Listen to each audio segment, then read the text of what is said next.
All right, welcome to the weekly gaming quick save show recorded live here on Twitch at 3 p.m. Pacific time every Friday. On this week's show, I'm going to be reviewing the autobiographical indie game Cibele and also Metal Gear Solid 5 spoiler free and then super spoiler because there's some stuff to talk about. First, let's get into the biggest headlines of the week. Now, obviously, Fallout 4 is almost here, and I'm just spending these last couple days trying not to just lose it entirely. I'm thinking maybe cryogenical freezing. I don't know. There's only a couple days, but something needs to happen because it's getting tough.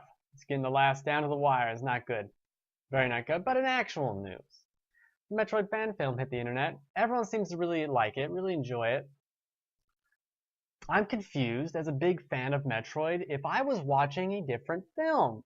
It gets basically everything wrong about Samus that you could get wrong. I mean, this is a strong character that was raised by a race of people that aren't even here anymore, different than her own. She's explored countless planets, killed thousands of space pirates, and yet somehow she's afraid of the dark.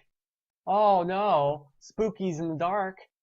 It doesn't make any sense. She's also scared to fly her ship and to those coordinates. It doesn't. What? It doesn't. This would be like if Master Chief saw the flood and was like, oh good, the flood's here. Oh no! Like she's a badass character. Why is she so scared of the freaking dark?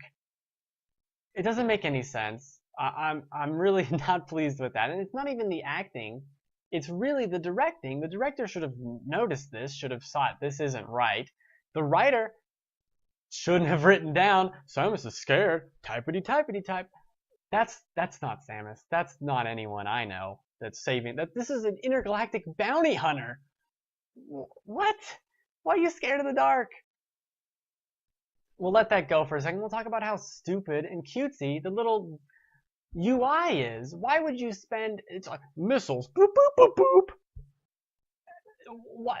Why is morph ball required? It's like this big on the screen. This is a visor on your face. Why is morph ball? You know it's morph ball mode. You changed into it. It's your fucking suit. You don't need it to tell you that. If you're gonna make it grounded, everything else is so grounded. And then you make what? Why do these cutesy little beep bloop noises and shit? No, I can't take it. I can't take this Metroid film.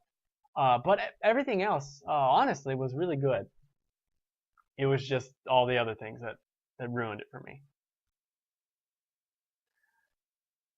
But in other news, BlizzCon is going on right now, but I have yet to hear of any possible news of a Diablo 2 HD, so I do not care. But speaking of Activision Blizzard, they bought King Digital Entertainment, creators of Candy Crush, for $5.9 billion, and that is a lot of money. Let's talk about money here for a second. There it is, money, right there.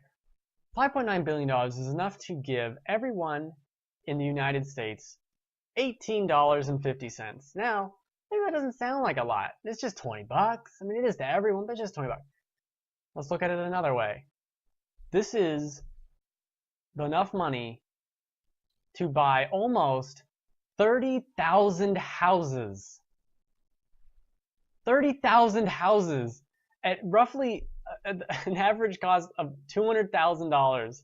You could buy 30,000 houses for this amount of money. It's crazy, but I think they might be worth it. I mean, look, they beat out. This price is more than how much Disney spent for Lucasfilm, $4 billion, how much Microsoft spent on Mojang, $2.5 billion. This is more money than Facebook spent on Instagram, which was only $1 billion. Only $1 billion. King Entertainment, just King. They're so much better. They're so much bigger than that. I mean, the games that they make, truly revolutionary. I mean, they're some of the best, really, in the industry. I mean, these mechanics that they come up to, it's just perfection. The emotional impact in all their games, it's revolutionary. I think Activision may have got a good deal here. They could have easily spent more billions on such a celebrated, I mean, quite honestly, phenomenal developer. Think of what this could mean for Call of Duty. Think of what this could mean for Destiny. The possibilities are endless how they can use King's just vast knowledge and expertise in the field. I'm getting goosebumps. It's too much. Too much. It's unbelievable. Unbelievable. But in all honesty, what the fuck's going on over there? Activision, really?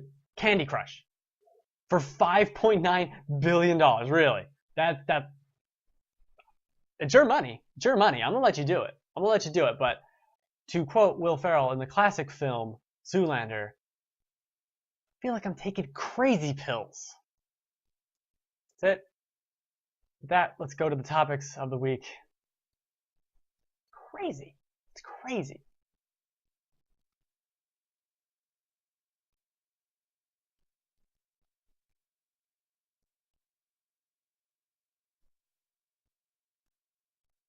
Just getting everything ready.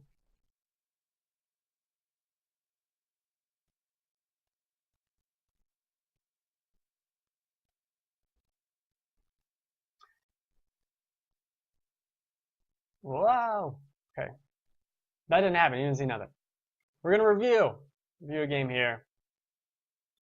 And that text is obnoxious. Let's not even correct it. We're just going to move on to another one. We're talking about Cibele here. Now, first, before I even say what this game is, and actually, let's just get rid of the game entirely off the screen. We're going to talk for about 20 minutes on how dumb I am. So I follow this game. I will say this: it's autobiographical by Nina Freeman, and I follow her on Twitter. And for months now, I had seen, little, hey, I'm working on the game, da da da da. So you're just scrolling through Twitter. You're just scrolling through. It's not not a big thing. And at the time, though, I read the name of the game, which actually I will put it back up so you can see the spelling and see how dumb I am. I was reading this game months ago, as Celebi, like the Pokemon. So I'd scroll through Twitter. Oh, I'm working on Celebi today. La la la, funny gif, la la la. Months go by where I think this game is called Celebi. Not once did I even think that would be a really stupid decision to name your game after a Pokemon. No, I'm not dyslexic. I just called this game Celebi because I'm apparently unable to read. But a couple weeks ago, something clicked, and I think it was this very image where I looked at it and I said, that don't say Celebi. That's not what that says. That is wrong. You're an idiot. And I was right in that I was wrong. That's not Celebi. So I realized then, okay, the name of this game must be Cibele. Cyber. It takes place online. When I get into actual talking about the game, that's what it's about. So that must be what it is, right? It's Cibele. Okay. Another couple weeks go by, and I'm like, okay, I'm gonna review this on the show. It's a couple days before release. Let's look up how you actually pronounce it, because I'm still not 100% sure. I know it's not pronounced Celebi. I figured that life's greatest mystery out. It's not Celebi. So what it is, I find a podcast with Nina on it, and one of the hosts is like, okay, we're gonna talk to Nina about her game, Cibele. And at this point, my brain is just collapsing under itself. It's a giant. It's a tiny black hole. Not that the size of a black hole matters, science. So okay, it's not Celebi. It's not Cibele. It's Cibele? Then Nina comes on and is like, oh yeah, when you have an online avatar and you name them, you don't necessarily know what the name is, how to pronounce it. I pronounce the game Cibele. There are 4 names for this game in my head, and every time I think of how to say it, I don't know which one to choose. My brain has to cycle through and figure it out. The name of the game is Cibele. I would have never guessed that. Never. I could have been on a deserted island, had nothing else to do but unscramble this mystery. Never would have figured it out. Nevertheless, Cibele. We're going to talk about Cibele. As I said, autobiographical game from Nina Freeman and other people, not just her.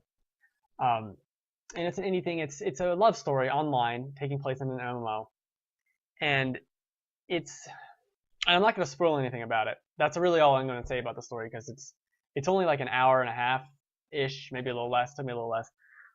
So to say anything more than that would kind of ruin it. But it's her interaction, and you're on her computer. Let me get the screenshot. It's her interaction with this guy online, and they fall in love. That's it. And there's sexy pictures on the screen. And you're on her desktop, and you get to read her notes, and you can just read her emails, and it's got this weird nostalgic feeling to me, because we're both about the same age, actually really close to the same age, of that time. This takes place in 2009. I know what year it is. I don't know how to read, but I know what year it is. 2009. It reminds me of that time. It reminds me of chat logs you have with people. It reminds me of emailing. I mean, this wasn't before Twitter and Instagram and stuff like that. Maybe it was before Instagram, but it was before Twitter really got big. It was before Facebook got super big. It was just, well, maybe it was just when Facebook was big, but I mean, this was a different time. And it reminds me of being even younger and being on like AOL chat logs and all that stuff. Hey, what are people in the comments going on? I can't read that.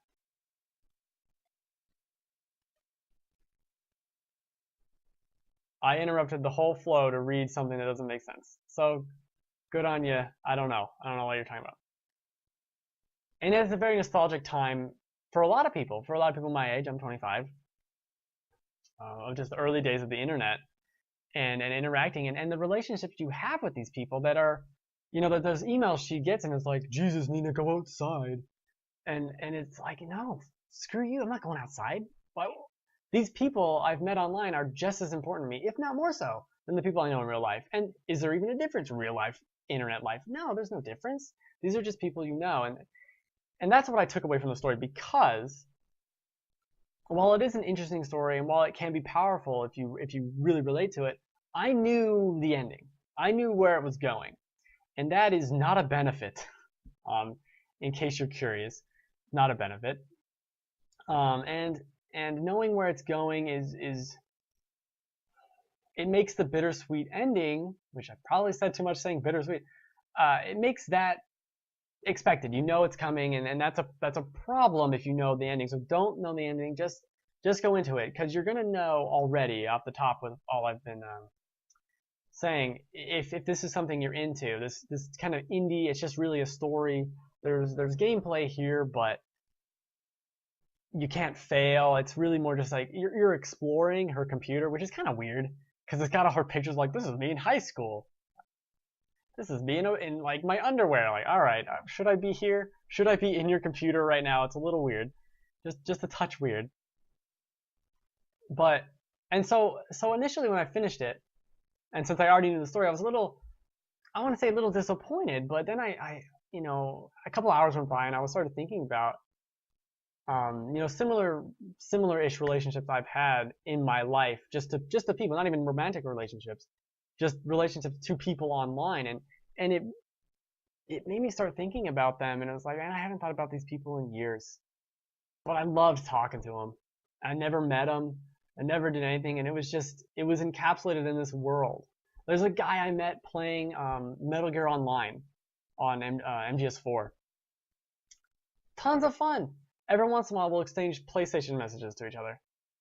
But the experience I had, we had a little clan. We'd go kill a bunch of weirdos online. It was fun. It was an enjoyable time. And I don't play MMOs because MMOs are monotonous to me. And I don't like people, which is another reason why I don't like MMOs. But that's what I took away from it. Maybe not necessarily the love goal that the aim of the game was for, but it was fun remembering all those times I had online and remembering, you know, like in like 2003 being on message boards talking about like Resident Evil 4 is going to come out, being super excited about it. That's what it reminded me of. And for those nostalgic feelings alone of that time, because even though it's only, you know, 6 years later, it is a different time. It is a different time. The internet has changed. I mean, it changes a lot. It changes rapidly. You don't even necessarily notice it, but I mean, think about it. 10 years ago, there wouldn't be on the news someone's Twitter handle under their name. That doesn't even make any sense. And now it's on every show. It's there. The internet is everywhere. And I don't know. It's just an interesting experience. It's a different game. I like to encourage or support games like this that aren't shooty McStabby stabs. That's important. That's important to have. It's important to have these interesting autobiographical things. That could be a real niche, might not be the right word, but that could be a real interesting avenue for games going forward. Is these stories? This is more of a book. It's more of a short film, and I think it succeeds in that aspect. It's not a game in like, yeah, I'm playing a game, but it's an interactive experience, and it's one that I'm gonna think about. That's the takeaway. I'm just gonna think about it, and I like what it's making me think of. You know, it's a warm memory, even though it's melancholy with what's going on. It reminds you of a fun time in your life if you're of that certain age. If you don't know what I'm talking about, then you're not gonna like it. But whatever. Now I have to move on to a game that is almost exactly the same. It's almost a ripoff. It's Metal Gear Solid 5. It's exactly the same game. Right? That's how games work? Everything's the same? No? Fine then.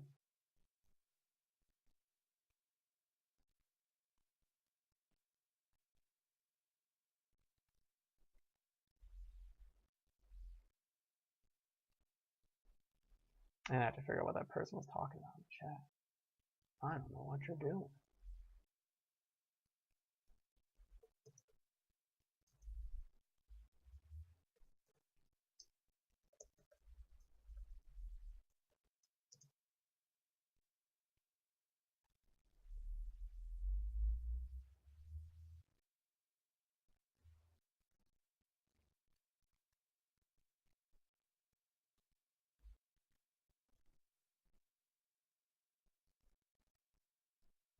I think I get slower at this every week. Metal Gear Solid 5. Alright. I'm going to ignore that text. We're not even using that one. We're using this one. Spoiler-free review. I'm going to touch on story things, but not say anything that's actually has to do with the story. I know I'm on Twitch. Jesus. Ridiculous. Things I have to put up at. I have my notes here. We're going to pull up my notes. We're going to look at this because I'm a big Metal Gear fan. And obviously I was eagerly awaiting this game. I was actually extremely disappointed by Peace Walker, and I will go into that some other day. That's a whole other topic, because that game is the worst of the Metal Gear series by far to me. But played Ground Zeroes, loved it.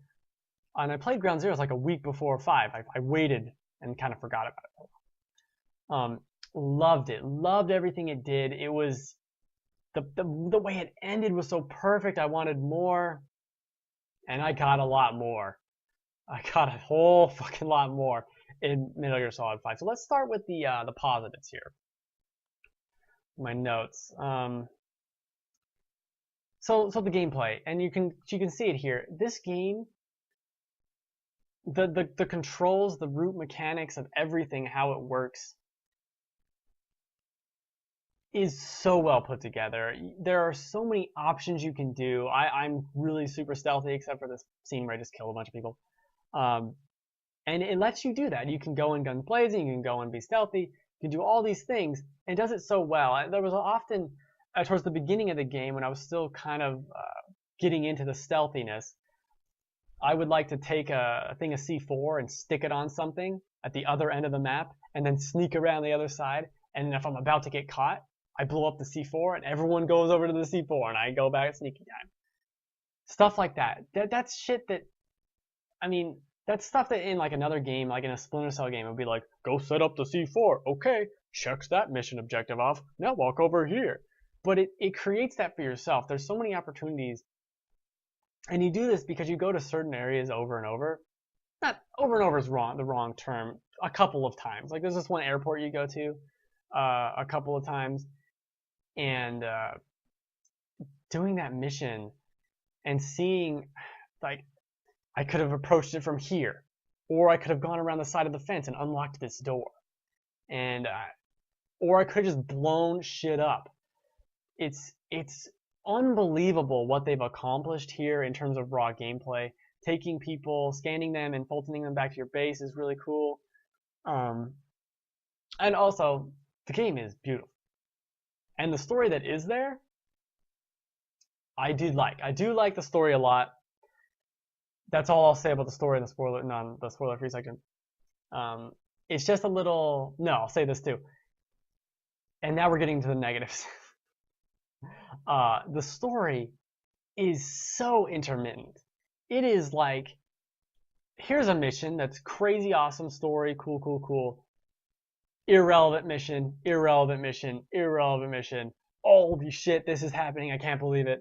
Irrelevant mission, irrelevant mission. Like, it's all over the place. And especially, like I did, if you go and do side quests, there's gonna be no story and nothing interesting going on for hours and hours and hours. And you're doing these objectives where it's like, go capture this thing. Why? I don't know why the fuck I'm here. I'm just taking wet work. Or not even really wet work all the time. But I don't know why. Like, why am I doing any of these things? And then there'll be a mission of, like, invade this guy's thing and rescue this person. Like, this is a Metal Gear mission. This is an actual story-based mission. And that's more interesting. Obviously, that's a lot more interesting. And I wish there had been more story, and I'll get into that in the spoiler section, because there's a chapter 2 of the game, and I think chapter 2 does a better job, ironically, of being a Metal Gear game in terms of story, in terms of missions. But we'll go back. We'll go back here a second. There's a lot to say here. Side ops are great. There's too many of them. There's way too many of them. I spent so many hours. Oh, I'm gonna do side ops. I'm gonna do side ops. I'm gonna do side ops. I'm gonna do side ops. Too many. There's too many goddamn side ops, man. Also, the gameplay is great, but you have to fight things every once in a while. This is the same problem I had with Peace Walker. You have to fight the skulls, which that's all I'll say. They're super people, and the fighting them is awful. I did not like it. There's one mission in particular, I think it's mission 29, Metallic Archaea, that straight up almost made me quit the game. This mission was so frustrating. I wish I had bought it physically so I could have broken the disc. This mission is just terrible, and it's so poorly executed. And why the fuck am I fighting? I've been doing stealth for 30 hours. 30 hours I've been doing stealth. And now you're like, oh, maybe you should fight some dudes. No. Why should I fight some fucking dudes? I'm calling in tanks and the tanks aren't working. It's ridiculous. Finally, after hours, I get through that mission. And then the mission after that, really cool, really good. One of my favorite missions. And it's baffling. It is baffling how I've oscillated in this game several times between I fucking hate you and I fucking love you. That's not good. The game shouldn't make you bipolar. That's not good. Let's take a step back. There's these forward operating bases. This takes place before the Metallic Archaea, but a couple missions before. And you don't have to do it, but it does give you a forced tutorial. So I'm going through a mission. It's at the very beginning of the mission, and it says, you know, Miller comes on the telephone or whatever, comes on your beeper, says something, and oh, there's something going on at the base. We're being invaded. Da da da da. Come back to the base. Okay. The loading. I go to the base. I'm in the helicopter. Okay, now I'm on my base, and now I got to take out the people that are on my base. So I'm going through the mission. I get to the very end. I'm trying to take the guy alive at the end, but I die. Oh, so what? I died. It probably auto-saved, right? It probably auto-saved like a couple minutes ago. I wasn't doing that great, but I was killing everyone. It doesn't really matter. I'll restart the mission. It'll be fine. No, I failed the mission. It bumps me right back to where I was in the overworld, where I was in that mission I started. So I'm like, okay, I guess I'll just do that some other time. Then, in a stroke of pure luck, I'm doing this mission that takes place in that airport I talked about, and I have to run from that checkpoint, 5-10 minutes to get somewhere. Then I'm sneaking around, and I fail it. There was no checkpoint. So then I'm back at the beginning again, and I do this 3 or 4 times. And it's just another point where I wanted to quit the game. Its checkpoints are either spot on perfect, no problems at all, or they're god awful terrible. And they patched it later. I don't know when. It's sometime, I think in October. In early October, they patched it to where it says checkpoint when it's saving a checkpoint, as opposed to just saving random bullshit. But even that would not have saved this terrible, terrible run. So I'm frustrated. I'm super frustrated with this game. I do another mission, do another main mission, do some other stuff. I'm like, okay, I'll do that forward operating base mission again. I go to do it again. And then my computer blue screens in the middle of the mission. Because there's no checkpoints in this mission, I have to start the mission over again. And then I'm doing the mission again, and then I die. I have to start the mission over again. I don't want to do fucking forward operating bases. Why did you make it a mandatory thing that I have to do? I don't want to do this. Nevertheless, I do it. And I hate my life. This is not what I want to do. This is not Metal Gear-y funny time. And then I go, and a couple of missions go by, and look, oh, this is a really cool one. Oh, this one was kind of annoying, but then it got really cool.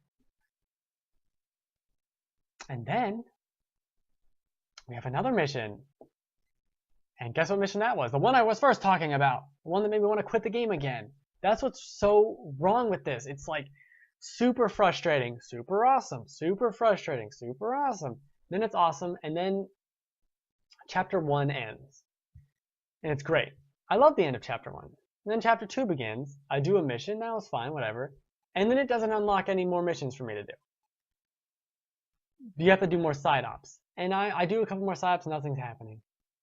Oh, the game didn't bother to tell me that maybe there's a couple of cutscenes you need to watch over in Mother Base. So then I go back to Mother Base, watch a cutscene, I leave. Go back to Mother Base, watch another cutscene, I leave. Go back to Mother Base, like, what the fuck is happening? If you just want me to watch a cutscene, make me watch a cutscene. I like these cutscenes. I like what you're doing. I like what you're showing. I'm the biggest stupid fucking fan. I watched all those movies in Metal Gear Solid 4 and loved it. Loved every second of it. Should have made popcorn. And then you pull this shit where half the time I'm not sure if I like the game or if I hate the game. It's amazing. It's terrible. Part of the problem with the cutscenes is their inherent lack of them, but it's also that the story bits, a lot of the interesting story stuff. Why am I looking at the control? A lot of interesting story stuff is hidden away in these cassettes, and that's cool. I like the codec stuff, so it's nice to have something that reminds of the codec. But there's just a lot of plot here. I would rather watch a cutscene.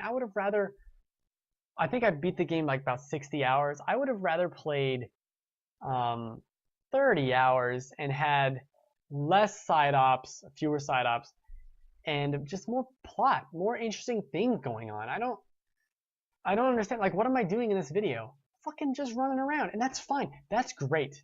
These side ops are great. The world is phenomenal. But why am I doing all of this stuff? Like, this could have been, it should have been in reverse, where part 2 had a lot of time and filler, and part 1 was narrative story. But instead it's reversed, and it's really lopsided for one, and it doesn't make any sense. And okay, we'll get into characters here. Everyone's really cool, everyone's really awesome. Quiet is amazing. The problem with Quiet is that every time she's on screen, the game is like, hey, look, boobs. Hey, have you seen the boobs? Have you seen them? They're right there. Would you like to see them again? Oh, let's look at them again. And there's story reasons for her being so scantily clad, and I'm fine with those story reasons, and I'm fine with her being... she could wear a party hat on her head. I don't care what the fuck she wears. But why are you looking at her boobs all the time? It's just so childish and stupid. Well, you get... Like... This is the same game where it's like, Yeah, cool action moment. Let's pause for a scene that looks like a fucking wallpaper. And then it's like, boobs. Let's do a pan up. Like, you'll do pan up of characters, right? And it'll pan towards her feet. It'll go all the way up her body, stop at her boobs. And then they'll, like, jiggle a little. And then it'll go up to her head. And I'm like, I don't need this. If I wanted to look at boobs, I can go look at boobs. I can look at any types of boobs I want at any time of the day. I am playing a game about a freaking crazy stealth man running around Afghanistan and Africa with a scantily clad sniper who doesn't talk. I want that game. If I want boob game, I'll go play boob game. I want Metal Gear. Okay, stop showing me boobs all the time. Doesn't make any sense. And honestly, I think that's about all I can say without spoiling things, because this game is great. It's a technological achievement, looks phenomenal. It runs phenomenal on PC. Take that, Batman. And it's great. And as a Metal Gear fan, I was satisfied at the end with all the story that finally happened. That's one thing too I forgot to talk about. There's no bosses. There's like 2 or 3 bosses, and most of the bosses are like runaway type of deals. That's disappointing because, as a big fan of Metal Gear Solid 1 and 2 and 3 and 4, bosses are a big part of that. But I can understand you not wanting to have bosses. It kind of doesn't make sense to have bosses in certain aspects. That's a personal preference thing, I guess. I would have rather than been, there's one particularly great moment where there is an awesome cutscene, like several awesome cutscenes, and a great mission before it, and a cool boss fight. And that's sandwiched between 5 hours of no plot, irrelevant data. Like, there's straight up hours of this game. This could have been a Splinter Cell game half the time, because it has nothing to do with Snake. That's it. That's it. Everything else will be in the spoiler section, starting right after this, moments away. Because there's a lot to talk about here, and there's a lot of spoiler stuff to talk about. It's a good game.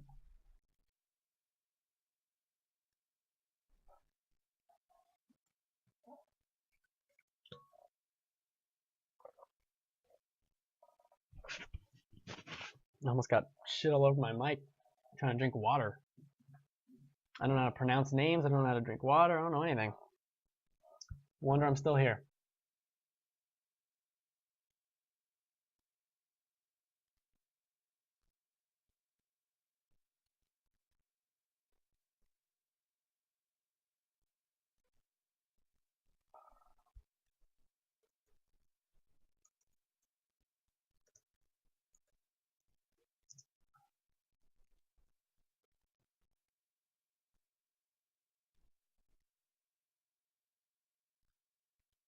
All right, let's talk about Metal Gear Solid 5 again. And let's talk about spoilers. So I hope no one's watching this, but I hope if they are, they're ready. Let's start with quiet. All right. So there's this mission at the end, a quiet exit, where you are rescuing Quiet. She's left. She's got herself captured.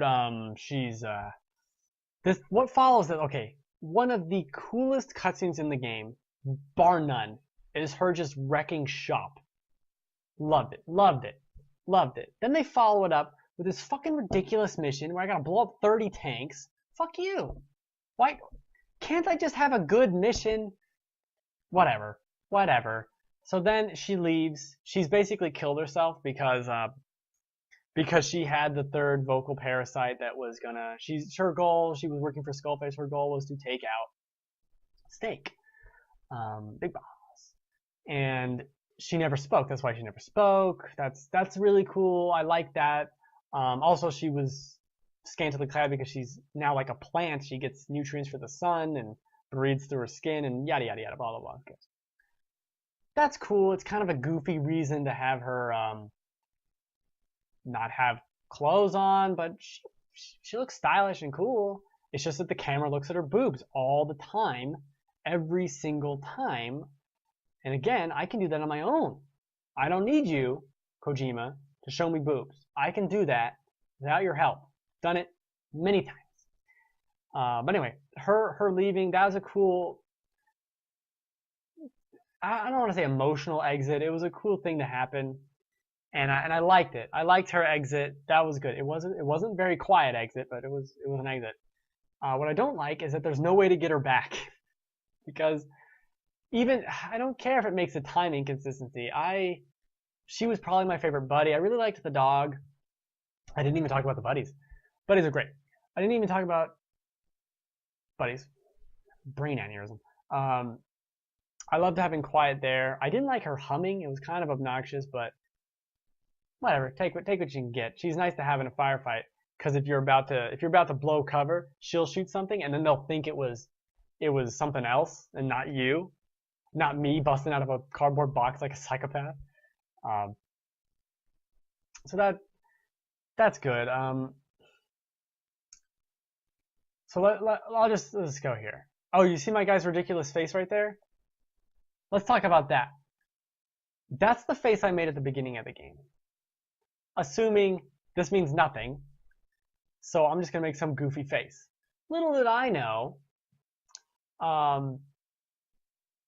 spoilers for the real ending, you're not playing as Big Boss, you're playing as the medic that's on the helicopter, someone else. So during that ending cutscene, I get this goofball face with a fucking giant face tattoo of a skull. But anyway, so, and I had this spoiled for me when I was in Chapter 2, and I still had like all of Chapter 2 to do. I had this spoiled to me, so I was thinking about it. So when like the blood tests for Eli came back, I was like, yep, that's why they came back negative, because he's, not your kid. Cause you ain't the guy, and this is interesting. And once it was told to me, I was like, that makes perfect sense. That's why there was that guy at the beginning. I had always thought about that guy and was like, was he a hallucination? But that couldn't have been true. I mean, he was driving the car, or the hospital van thing. It raises a lot of story things, and they've really tied it up nicely. That's very interesting. I loved hearing about that. I loved hearing all the tapes you get after you beat the game, finally, for like with Zero, and he's talking to Ocelot, and Zero's talking to Miller, and apparently he didn't tell Miller that this snake isn't the real snake, which is like hilarious. That's really cool. I actually do like that twist ending. It's a little gotcha, but whatever. What you gonna do? That was cool, and that's all I'll say about that. There's a couple other things here. Chapter 1 ends abruptly. Skullface never really is appropriately used or explained or anything like that. I like him. I think he's a cool character. I don't think he was used well. It ends with an awesome fight though. And he dies, and you can just shoot him a bunch of times. That's cool. Skullface, least memorable, perhaps most influential, since what he did to Zero. It basically put Zero into his coma. He caused this whole the twin snakes, not really, to happen. That's cool. Let's talk about Yui though. This guy is so annoying, and he's such a liar the entire time. Oh, I didn't do nothing. I didn't do nothing. You did everything. Stop lying. He's like setting outbreaks. He's intentionally, oh man, the outbreak. I hated the game during that part. It's like killing everyone. I didn't know what was happening. I was just trying to rush through the story mission so that it would stop killing everyone fast enough. I didn't realize I could solve a mystery. I was just trying to get through it. And it was like every 5 minutes, oh, another person died, another person died. Like, God, damn it. And then there's the other outbreak at the end. That was cool. That was powerful. That was good. It wasn't as revolutionary or as amazing as some people are making it out to be online. It was what had to be done. These people could kill everyone in the world if they're let out. This parasite. It has to be stopped. There's no excuse here. You know. Oh, also one of the things this was supposed to kind of show, this game was supposed to kind of unfulfilled promise perhaps, was it like the descent into madness, the descent of Big Boss into the Big Boss who's evil and bad in the other games. You don't really see that here, especially since it's not Big Boss and he's off doing his own fucking thing. Who knows? Who knows what's going on? So it doesn't really explain. I guess it kind of does. No, it doesn't really. I don't know. It kind of, if you think about it, it plays Miller and Ocelot against each other. And that one takes side with Liquid and one takes side with Solid. And Big Bosses with I don't know. It's a convoluted mess, but that's why I love Metal Gear. It doesn't make any fucking sense. Why would it? Why should it? Right? Why should Metal Gear make sense?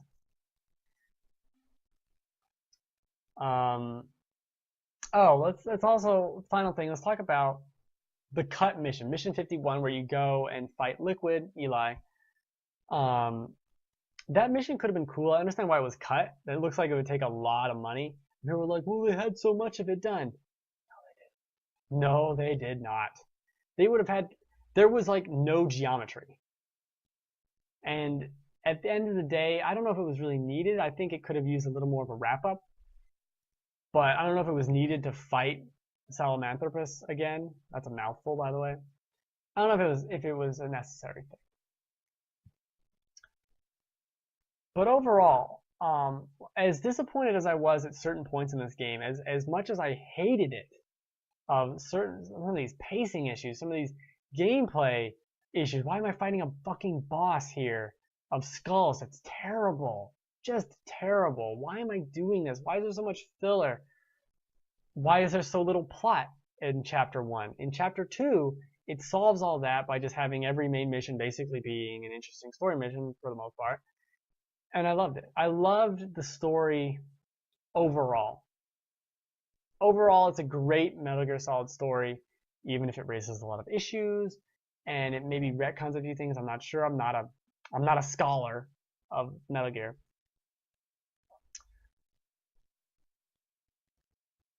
But it's really good. It's the most bipolar I've ever been on the game. You know, you don't usually, you either hate a game or you're kind of like, or you really like it. You don't hate it and then love it and then hate it and then love it like several fucking times. That's not good. But I'm retreading that same topic because it's freaking ridiculous. I don't. It's tough. It's tough because as a Metal Gear fan, it does deliver. It does do a lot of things I wanted to see. Its gameplay is amazing, but the one thing is like just don't do the side ops. Do the side ops at the end. Do just barrel through the missions, and maybe do like 1 or 2 side ops every once in a while. You know, like, oh, this side op's right next to the mission. I'll do that first and then do the mission. Do that. Don't do what I did and spend 10 hours doing side ops. It ruins it. Ruins it. But I think it lived up to everything else. The story, great. I don't think we need another Metal Gear game. I think we're done. We can seal the lid on it. That's how you seal lids now. Patty cake type of deal. One thing I would like to see is Metal Gear Solid 3 redone in this engine. Would love that. But we're not gonna get that. Overall, inventory management like this, kind of stupid, kind of too much. But it's a great game. Really good game. One of the best games of the year for sure. For sure. My favorite game of the year? Nope. Nope. You can't oscillate that hard and still love something. You can't say your pilot did a good job flying the plane if you were nosediving for 3 minutes. Can't say that. You can't say that you did a good job. You can't like, okay, BP, you can't say you did a good job at controlling oil when you spilt it one time and killed a bunch of plants and shit. You can't say you did a good job the whole time. So that in the same way, you can't say that Metal Gear Solid 5 is amazing when parts of it I wanted to just destroy with eye lasers. And that's the show for the week. I don't think anyone's floating around in the chat and I'm going to be streaming tomorrow for 24 hours, Resident Evil 4, and it's going to be intense. So, thank you for watching this, probably on YouTube, not on Twitch. We'll get there one day. We'll get there one day. It's a good game. It's just kind of all over the fucking place.